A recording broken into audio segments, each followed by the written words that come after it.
Hello, and welcome to the Revenue Marketing Report powered by Caliber Mind. I'm your host, Camela Thompson, and today I'm thrilled to introduce Libby Covington. Libby, tell us a little bit about yourself. Good morning. Hi, my name is Libby Covington, and I'm a partner with the firm, the Craig Group. And we're a consulting firm that focuses on go-to-market strategy and execution for portfolio companies of private equity. So we're all about growth. But my background, my background before that was mainly in-house in B2B companies running marketing departments. I formed and launched 3 different marketing departments in 3 different B2B companies over the years. So I have over 25 years experience, kind of all B2B. So glad to be here today. Fantastic. Thank you for being here. And I'm really excited to talk about this topic. If anybody follows me on social media, you know I've been really excited about it. So I'm going to start with like a softball question to you that you're going to knock out of the park. So I've grown up in tech, particularly startups, and what I've noticed is B2B doesn't seem to adjust quite as quickly to changes in decision makers, buyer committees, all of those good things. Would you agree with that? And have you spotted any particular trends lately? Yeah. So let me start by saying, I've never personally worked in B2C, but we do have some clients that are in B2C. So starting right there, I think the B2C community has been way ahead of the B2B community for many years in kind of, you know, digital go-to-market, like what's happening in terms of informing your buyer. I mean, people call it the Amazonification of all of us at all ages, right? So, I mean, if you're making a decision on a product or service, you want all the information at your fingertips. I mean, you think back to 15, 20 years ago, or even 10 years ago, you couldn't quickly look at the prices for products, next door to each other on a screen. And now you can easily. So we all get used to that in our day-to-day. Couple that with the change in the in-house structure of the decision makers, which are now more than 50% millennials in B2B companies. And that is, they make decisions differently with more of a group mindset, with more of and I think B2B is a complex sell anyway, depending on what you're selling. I mean, it's not just touching one department. It's not just one buyer. So if you might be talking to finance, you might be talking to sales, you might be talking to operations within a company, and definitely finance, if it's a big ticket item, is always going to be involved. So, I mean, I tell some of our clients that, when you're drafting your materials, when you're thinking about how to talk to your clients, you need to definitely be thinking of all the different stakeholders throughout the buying process and in the funnel. So that I would say that those are the things that we're seeing, is that B2B is becoming more like B2C in terms of the expectations that the buyers have. They're used to it in their personal life of seeing things be laid out very clearly, very simply, very cleanly, and they expect that in their work life. And I think that most companies, because we're not selling Levi's jeans, we're not selling, a simple product. We're selling, if it is software, if it is an industrial service or any kind of B2B service that's tech enabled or really anything, it's hard to explain it as simply as you can. Just here's a product for $19.99. So we have to think of that though, as marketers and as business owners, like how do we tell our story in a very clean way so that our potential buyers really understand our differentiators, and they want full transparency. That's the other thing. I am just having so many thoughts pop into my head because I'm thinking of platforms like G2 that very Amazon-like experience, right? You have the reviews, you have the side-by-side comparisons. Mm-hmm. I think in some ways we're moving in that direction, but what I've seen since my very earliest in my career growing up in B2B is that a lot of times smaller companies prioritize building out their sales team first. Absolutely. Because cold prospecting, brute force, their brand awareness was nil, so they were going to accomplish their sales through brute force. And I read a stat recently where 43% of buyers would prefer not to interact with sales at all in B2B specifically. Wow. Yeah, it's kind of scary. Yeah. So what are you seeing? Are you kind of seeing a dynamic flip in, if you could pound one thing into the CEO or founder's brain, what would it be? I think it would definitely, and I totally agree with you. And I think, in the past, that approach of hiring a good sales team is really good. But I was just talking to a CEO earlier this week, and he said, look, he's new to this organization. He's like, sales has had some success. They can't even really point to how they've had this success, right? Because it's and you kind of run out of the ability to have success by just saying, put us on the good list. That's only a certain number of clients or customers that you can do that way. If you want to scale and grow bigger, you have to have more processes and a real strategy of how you're going to attract these people into your funnel, these potential buyers. And you might have to expand your products or services. You might have to change your geographic outlook. I mean, it's all about how you want to grow, where you want to grow, when you want to grow. But what I think the main takeaway that I would say to founders is you can't do it with sales alone in today's world. It has to be sales and marketing combined. And when I say marketing, I mean what we talk about: demand gen, lead gen, inbound. So in other words, your sales team has, I think some of the skill sets have changed because of the fact that no one wants to talk to a salesperson. And I'm 43%, that's not no one.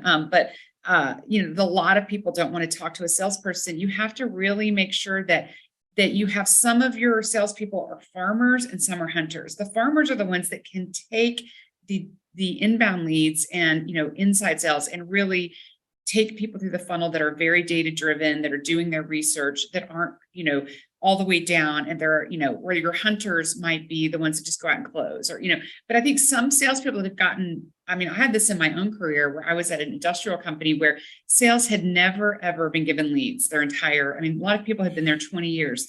There were never leads given them that made any sense. In the old days, digital leads were something that you bought and they were just garbage. And they were given to like 10 other companies and they wouldn't waste cold their time. list, start calling down. Right. So they didn't believe that marketing could give leads. So when we actually were doing, true targeted ABM inbound lead gen, and they were getting good leads, they were like, whoa, what? For the longest time, they didn't even want to, reply and follow up on the leads. And this was a pretty high volume business in heavy equipment. So what ended up happening was once they started seeing that they could actually close these leads, then they were like, give us more leads. But, some of them weren't really set up for that. That's not what they wanted to do. They wanted to be out and about going, business to business, calling on people. They did not want to be taking leads. And so you have to think about how do you set people up for success? How do you structure your sales department? So we're seeing a lot of that too, is how do you structure your sales department? How do you structure your marketing department to have them work well together?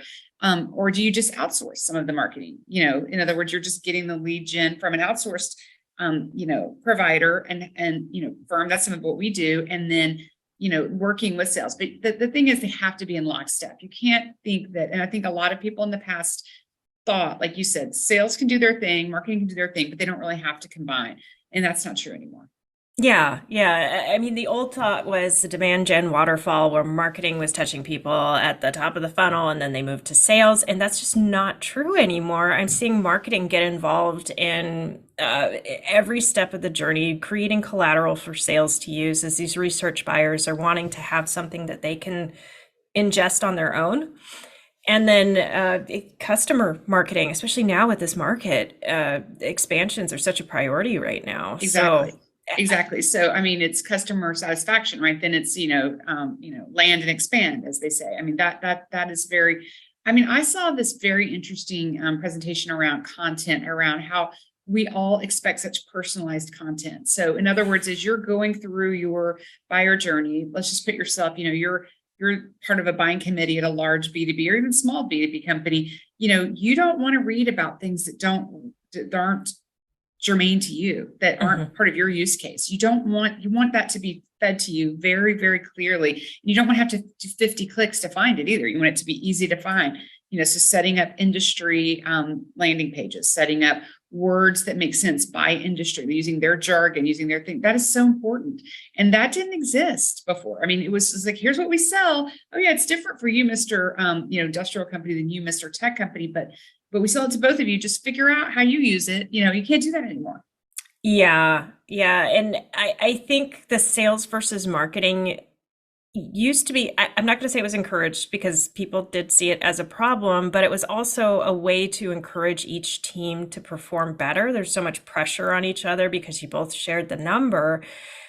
That's so much more toxic now than it used to be because, for example, if you add a new product line, the person who knows more about the persona should probably be the marketer who's doing all the research and really embedding themselves in it. And they should be involved in educating sales.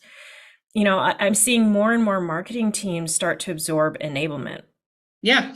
And I think that makes a lot of sense though, for marketing to be very involved in sales enablement, because the salespeople don't want and shouldn't be the ones creating collateral and creating, landing pages on the website and all these things. I mean, they need to be figuring out, helping understand where I think marketing and sales can work really well together is what is that having that closed loop where sales is coming back and saying, here's the objections I'm hearing when I talk to a client, or here's why this one didn't close, or here's what I'm hearing. And then you can take that info and put it back into your information so that you're answering those questions before they come up as an objection. So Yes. that's where I think that would be very helpful, as opposed to marketing just trying to figure out, what do you think these clients think? I mean, that's all part of market research, but I think it's so much more important in an actual transaction negotiation. You hear things, right? I mean, that you wouldn't hear just from doing market research, and they know also what their clients will tell them, what they're thinking about the competitors, what the competitors are saying to them, what kind of, all of that informs how you present your go-to-market, how you present your website, how you present your materials. So that to me is where they're very, very good to work together. Not that you want sales to be creating the materials, but in some cases we've seen our clients where sales is creating the materials because they don't feel like marketing is giving them what they need, or they just don't have that kind of relationship where they can work well enough together, or maybe they just don't have enough resources in marketing. Because back to that CEO who doesn't think marketing is that important, he's like, sales, sales, sales, but they don't have the skill sets to do that, in today's world. They did before, where you were just selling, but now that you have to also inform and have all this digital, that's harder for them to do. So let's pick a little bit on marketers because I feel like Yeah. we've, just to be fair. So, when I see sales running off and creating their own materials, that really screams to me that there's been a miss on the messaging side and that we're not picking up something that we're hearing in the market. Right. So what are some other examples of things that marketers should really focus on right now to help enable the buyer throughout the journey? I think for, definitely research, talking customer interviews, prospect interviews, competitive intelligence, like staying on top of what your competitors are saying and not saying, how that's changing, all of that, and really understanding, the other thing I think marketers should really spend a lot of time thinking about is, what are the goals of the organization? Like, what are you trying to do from a business perspective? This is where I think marketing misses it a lot. Is not how many impressions and clicks do you need to get, just how many leads do you need? What's the revenue goal we're shooting for, and why? And is that, again, I come back to like, what's the strategy of, are we trying to put in a new set of products or services? Are we trying to expand to a new geographic area? And then thinking about all that as you build your 2023 plans. I mean, we're thinking about that a lot right now. And we always say there are no tactics without strategy. We don't think that makes sense. So I would tell marketers, take a step back. Like, if you don't really know the strategy, take a step back before you just throw too many tactics. Because that's when everyone gets frustrated. Sales gets frustrated, marketing gets frustrated, management, CEO gets frustrated if, we're not really meeting the management business goals of revenue growth or, whatever the goals are, which are primarily growth in this market. Or it could be, in your case, like you said, it could be hanging on to clients, it could be retention. That could be a goal, as opposed to growing new clients. We're just trying to retain the current clients we have. I mean, it all depends on your competitive set. The new competitors coming to the marketplace. We're often working with private equity backed, pretty small middle market companies that are in a high growth area. Like they're doing acquisitions. They're going to be a lot larger, like and sometimes 10x what they were the year before. Wow. In terms of growth, revenue. They're doing it through acquisition, also doing it through organic growth. And so we have to really think about, what does that look like? That might not be just retaining your clients. That's getting a lot of new clients. So what does that look like? So I tell marketers, and don't get, the other thing is, I think it's important not to fall into that flavor of the month. Like, we need to be doing X because everyone's doing X. I mean, go back to the basics, and that could be, we need to be doing, paid search ads with some certain, flavor to it. No, I mean, what you need to be doing is figuring out who is your target market. This is basic marketing. Who are your personas? How do they make their decisions? How are you getting in front of them and moving down the funnel? Yeah, and And that, what's the offer that they can't resist? You just had so many mic drop moments, and I loved every you're speaking my language. My love language is definitely tying everything back to the overall corporate goal. And I think nailing the basics, there are no shortcuts. no, There are none. And I see a lot of people running away from using data to make decisions. It is hard in marketing. It's hard to tie your efforts to pipeline and revenue. I understand that, but that doesn't mean you shouldn't do the hard right thing yeah. and do what you can. So And figuring use the out, technology and the data that you do have, which right. is, I mean, technology has come a long way. Mhm. CRMs, marketing automation, all the things that are happening right now with dynamic web pages. And, there's so much interesting technology out there that can give you, a lot to work with and a lot of hypotheses to test and work through. And I think it's wonderful. And I say, I just think I see people getting, because I think you mentioned something about pressure, and I've started 3 marketing departments, and in all cases, the CEO has finally decided to invest, or the board, in marketing, and so then they're just ready for it to be up and running.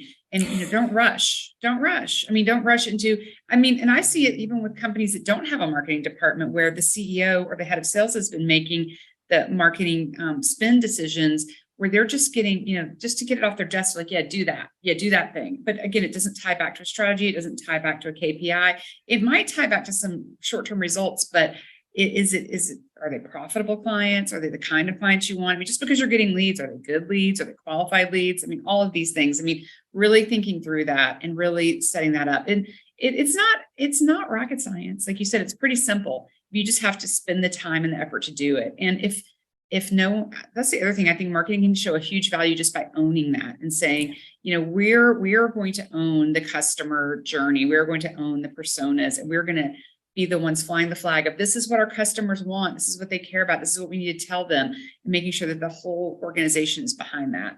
And then I think you just start to see growth that way. Oh, I'm gonna get a cramp in my neck from nodding so much. This is amazing. I love it. So other ways marketing can embrace this and start really evolving, prioritizing your website for a researching buyer, like you said, Mhm. really focusing on the keywords that they use, making Speak their personalized, language. Speak their yes, language.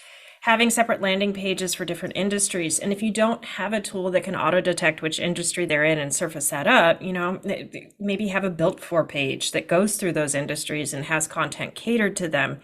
But I think underlying all of this seems to be a theme of create the content they actually want to consume. Because in the Right. past, I've seen so much keyword stuffing and just trying to get their SEO rankings up. It doesn't keep people engaged. It just I mean, I think it comes back to put yourself in the shoes of the potential buyer. I mean, what would you want to read if you were making a decision on, buying X, Y, or Z? I mean, it's not, you understand. And that's why I come back to really interviewing and trying to get close to, and I think you can do this through sales. I've often even said to some CEOs, like, maybe you should consider hiring a salesperson that was in-house at one of your, clients, or potential clients, so that they understand, how to make this decision, in other words, like flipping the tables, just so they can come in with a lot of info to give you. I mean, it doesn't always work that way. They're not necessarily salespeople, but I mean, that's why a lot of times people will hire from a competitor, because then they're like, they know what all the customers are saying at the competitor, you know, but understanding your market positioning, I think that's also so important. Is how are you differentiated? Are you differentiated? If you're not differentiated, then how can you champion for differentiation in your service offering or product? Because if it is a widget and it is just a widget, then you don't need to be doing a ton of marketing, right? Because if it's not differentiated, there's no point to market it. Yeah, and So, another point I'm going to go back to that you've made that was just so fantastic is getting feedback from sales. mhm. Not only getting feedback from sales, but incorporating it into what you're doing and then showing them how you've incorporated it. And that's the only way to really foster really tight collaboration is showing that you value their opinion, you are incorporating it, and then what that often leads to, and I love this, is getting a couple champions in the sales department and being able to give example leads that converted quickly. They kind of gossip.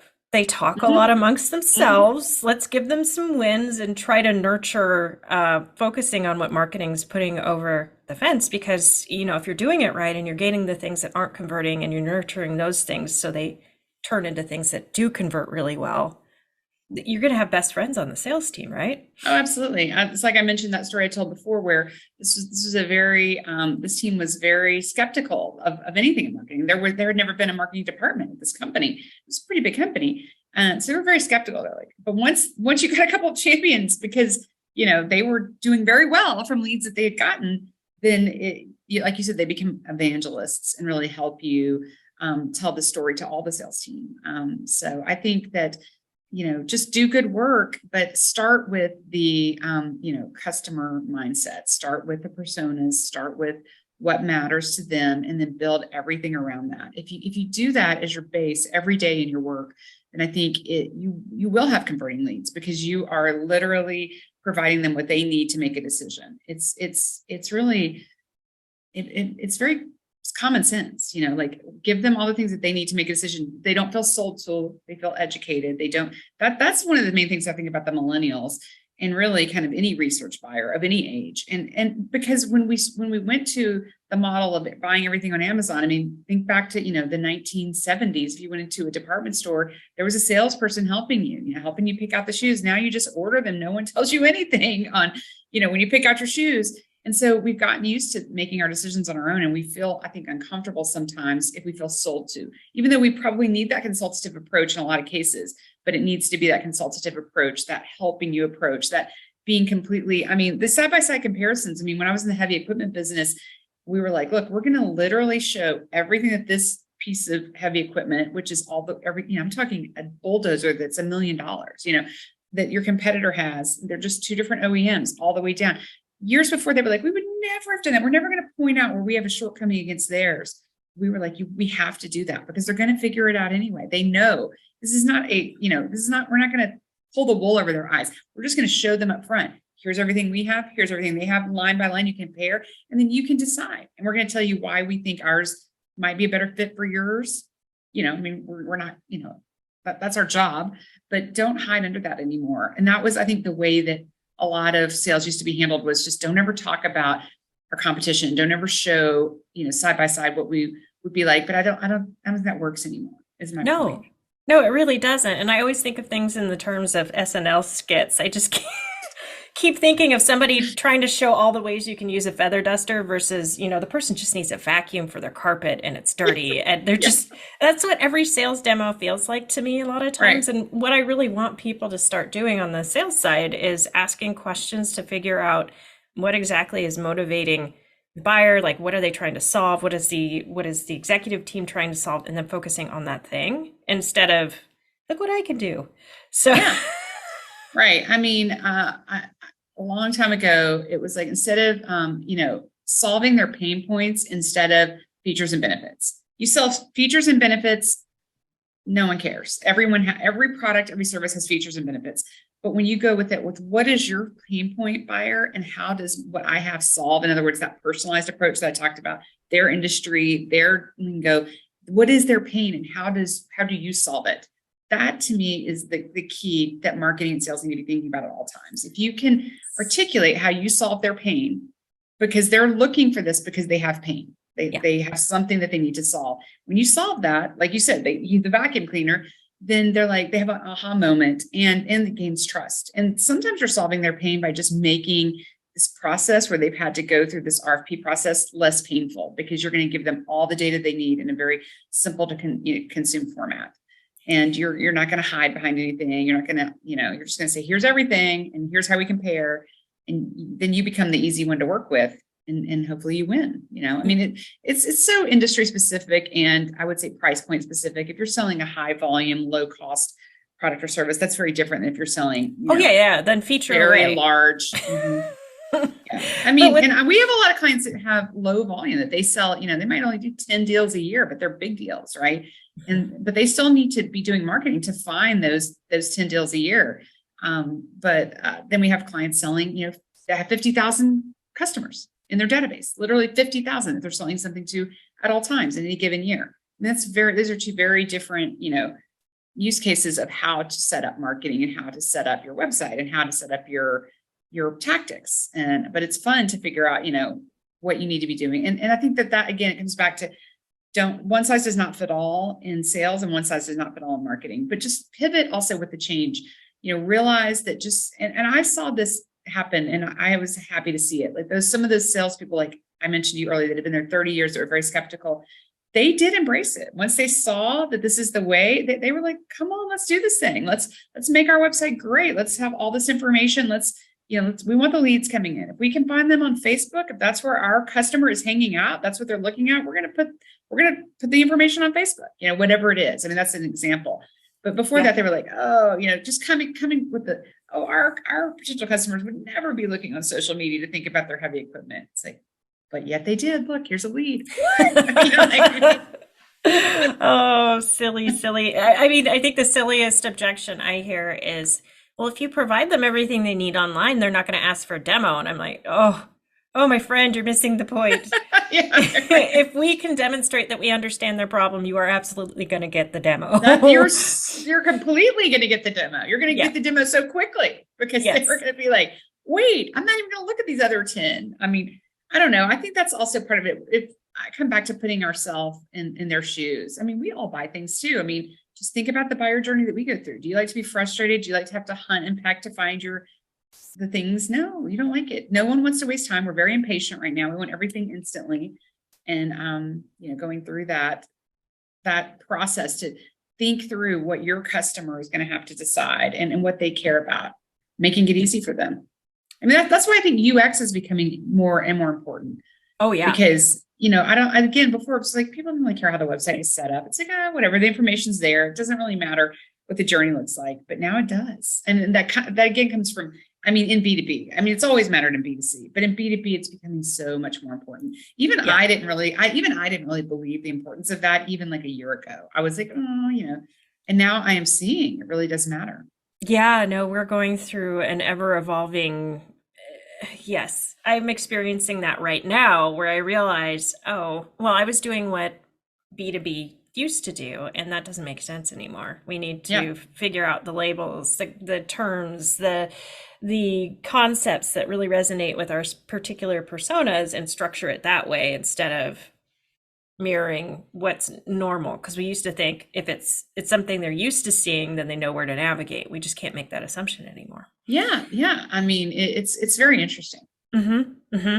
Libby, your consultancy is so lucky to have you. Thank you for being on the show. I appreciate it. Can you tell us? I appreciate it. But that's the really fun part about what we do is, every day I feel like we primarily work with CEOs and business owners. Because most of our clients don't have a sophisticated marketing department or a marketing department at all, or a very limited sales department. Again, these are middle market companies that are growing with investors backing them. So it's so fun for us to come in and help them peel back the onion of what we just talked about, like who are your customers' personas, how do you go to market, and then to start to see it implemented. It's so which is maybe different than your world in tech, where you guys have had sophisticated marketing in for years and years, and then you're just having to pivot.